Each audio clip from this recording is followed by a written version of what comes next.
پہلے تو میں نے مسلمانوں کے اخلاق سنے تھے، اب تو میں نے دیکھ بھی لیے. پر یہ بتا جب 12,000 آیا تھا جان کیوں نہیں چھڑائی؟ تو حضرت چارہ کاٹتے کاٹتے رو پڑے. فرمانے لگے تو نہیں نہ جانتا یہ بیٹیاں سانجھی ہوتی ہیں، پتہ نہیں نا. میرے رسول پاک نے تو حاتم تائی کی بیٹی کے سر پہ کپڑا رکھ کے کہا تھا بیٹیاں برابر ہوتی ہیں. تو یہ نہیں پتا جب اس کی 6 بیٹیوں کی شادی ہوئی ہے میرے اندر روحانیت کتنی بڑی ہے. فرمایا پھر 12,000 آیا ہے تو 2-4 بچیاں پھر گئی ہیں. تجھے نہیں پتا میں اندر سے راضی کتنا ہوں، میں تیری نوکری کرتا رہوں گا، پتہ نہیں اللہ کتنی بیٹیوں کو بیاہ دے گا. اتنا رویا وہ عیسائی کے پیروں میں بیٹھ گیا، کہنے لگا بابا میں نے تیری مخالفت کی ہے پر تیرے قریب آ کے پتہ چلا ہے کہ تو بہت اونچے اخلاق کا مالک ہے، اور اگر تیرا یہ مقام ہے تو تجھے اخلاق سکھانے والے محمد عربی کی شان کتنی ہوگی. ظالم کی بولیے جاتے نہیں لوگ جھوٹے گواہ بن کے. وکیل صاحب کو نہیں پتا ہوتا کہ یہ بندہ مجرم ہے جو میرے پاس آیا. کیا مجرموں کے وکیل نہیں ہوتے؟ بولے تو اس کو پتہ نہیں ہوتا وکیل صاحب کو کہ یہ صاحب مجرم ہے میرے پاس مقدمہ لے کے آئے. اور اگر بے ادبی نہ ہو جائے تو میرا خیال ہے قاضی عدالت کو بھی پتا ہوتا ہے کہ مجرم کون ہے اور مظلوم. میرے نبی پاک صلی اللہ علیہ وسلم نے اس قدر زیادہ سختی فرمائی اس مسئلے میں. فرمایا جس کو پتا تھا کہ فلاں آدمی ظالم ہے، ظلم کر رہا، پھر وہ ظالم کا گواہ بنا یا اس نے ظالم کی مدد کی، کتنی کی؟ شارحین لکھتے ہیں چاہے اس نے ایک جملہ بول کے کی، چاہے ایک، سارے بولیے، چاہے ایک غریب کو اس نے ظلم کیا تو کہتے ہیں علاج یہ سی، چاہے ایک جملہ بول کے کی. شارحین اس حدیث کی شرح میں لکھتے ہیں ایک جملہ بول کے چاہے مدد کی. جس بندے نے کسی ظالم کی مدد کی کسی مقدمے میں یا کسی صورت میں اور اسے پتا تھا یہ ظالم ہے، میرے نبی پاک صلی اللہ تعالی علیہ وسلم فرماتے ہیں اگر اس نے مدد کی، ابھی ظالم کی بات نہیں ہو رہی، ظالم کے مددگار کی بات ہو رہی، اگر کسی نے ظالم کی مدد کی تو حضور فرماتے ہیں خدا بھی اس سے بری و ذمہ ہے، رسول بھی اس سے بری و ذمہ ہے. سنبھال کے رکھے اپنی نمازیں، قربانیاں، حج، زکوٰۃ سنبھال کے رکھے. اگر ظالموں کا مددگار ہے، الیکشن آ لینے دے، آپ کو نظر آ جائے گا کون کون ظالموں کا مددگار ہے، نظر آ جائے گا. اپنی جیب سے لوگ پیسے دے کے ظالموں کی مدد کریں گے، ان کے فلیکس چھپوائیں گے، بورڈ لگوائیں گے، جیبوں سے پیسے دے کے. ہم نے خود آگ لگائی ہے چمن میں اپنے، بے سبب گردشی ایام کو الزام نہ دو. ہم نے خود نور کا ظلمت سے کیا ہے سودا، کر کے توہین سحر شام کو الزام نہ دو. ظالموں کے مددگار میدان میں آ گئے.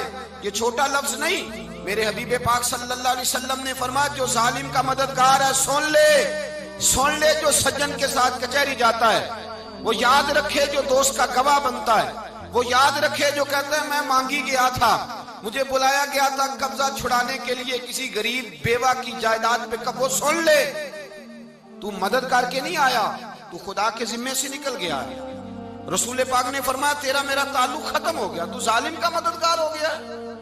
پھر تو کہتا میں بے چین ہوں، میں بے قرار ہوں، میں آزمائش کا شکار ہوں. پلٹ کے دیکھ تو صحیح تیرا گناہ کتنا بڑا ہے. میرے نبی پاک صلی اللہ علیہ وسلم کا ایک اور فرمان سن لیں، ابن ماجہ ابو داؤد میں موجود ہے. اس حدیث کو آپ نے یاد کر لینا ہے. کر لیں گے انشاءاللہ؟ سارے کہیے انشاءاللہ کر لیں گے یاد. حضور صلی اللہ علیہ وسلم نے فرمایا اگر تو ظالم کی مدد کرے گا نا، یہ لفظ دل کی تختی پہ لکھ لینا، یہ مکافات عمل ہے، مکافات عمل دنیا، ادھر کرو گے تو ادھر بھرو گے. فرمایا اگر تو کسی ظالم کی مدد کرے گا، سن لے حضور کا فرمان ہے، اگر تو ابن ماجہ ابو داؤد سیاہ میں موجود ہے، فرمایا اگر تو کسی ظالم کی مدد کرے گا تو رب تعالیٰ مرنے سے پہلے تیرے اوپر بھی ظالم کو مسلط کر دے گا. تیرے اوپر بھی ایک دفعہ ظلم ضرور ہوگا اگر تو ظالم کی، وہ کسی صورت میں بھی ہو سکتا ہے، کسی صورت میں بھی تیرا بیٹا ہی اٹھ کے ظلم کر دے گا، تو الجھ جائے گا، کسی نہ کسی جگہ تیرے لیے تباہی کا سامان ہوگا، تیرے اوپر ظلم ہوگا، اس لیے کہ تو ظالموں کا مددگار ہے. چاہیے یہ تھا کہ تو مظلوم کی مدد کرتا، انسانی ایمانی یقین کا فریضہ سر انجام دیتا. تو ظالموں کا مددگار ہو گیا. ٹٹول کے دیکھ لیں، رزلٹ نکال کے دیکھ لیں، ہمارے زمانے میں ظالموں کے مددگار زیادہ ہیں. اتنی لمبی زبانیں نکال کے ظالموں کی مدد کرتے ہیں.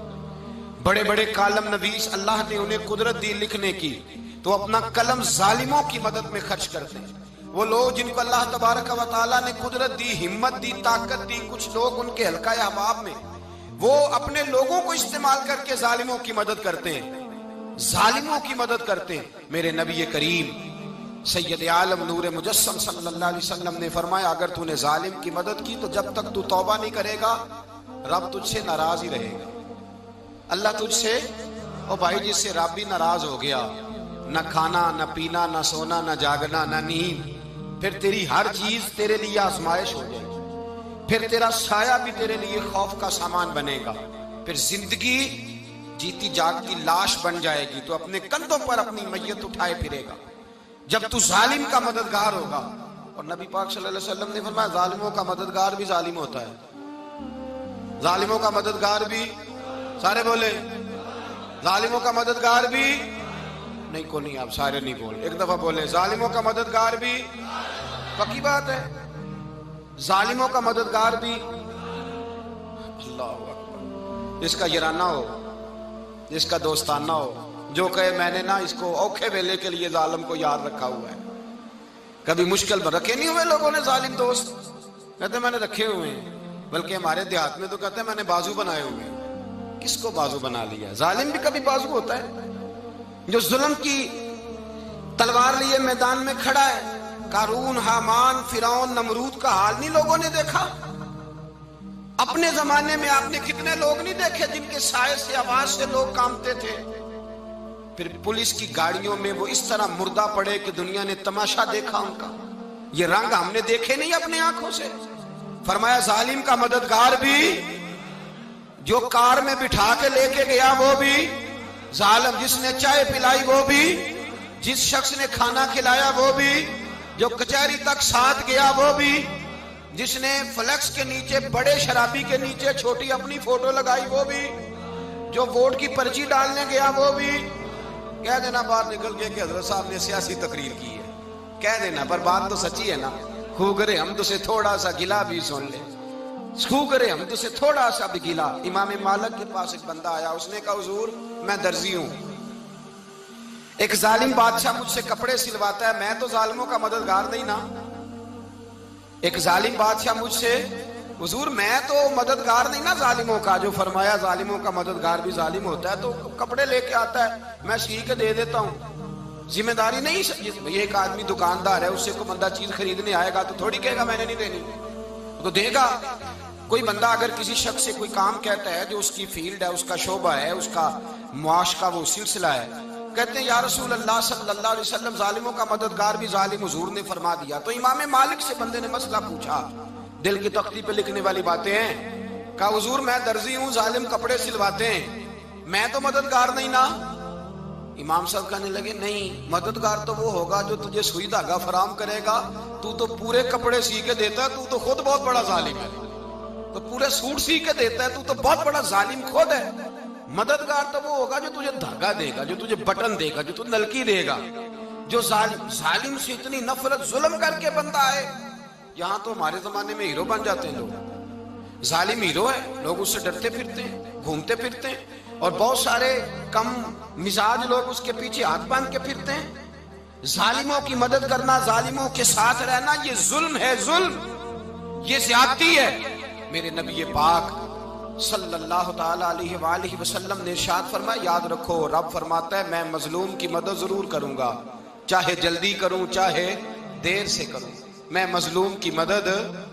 اور حضور صلی اللہ علیہ وسلم نے فرمایا ہے، حضرت معاذ بن جبل کہتے ہیں حضور نے مجھے یمن کا گورنر بنایا، جب میں جانے لگا نا تو حضور نے بڑی نصیحتیں کی، بخاری میں موجود ہے، فرماتے ہیں جب میں پلٹنے لگا تو میرے رسول نے فرمایا معاذ ایک منٹ ٹھہر جا، ایک بات میری یاد رکھنا، اس کو نہ بھولنا۔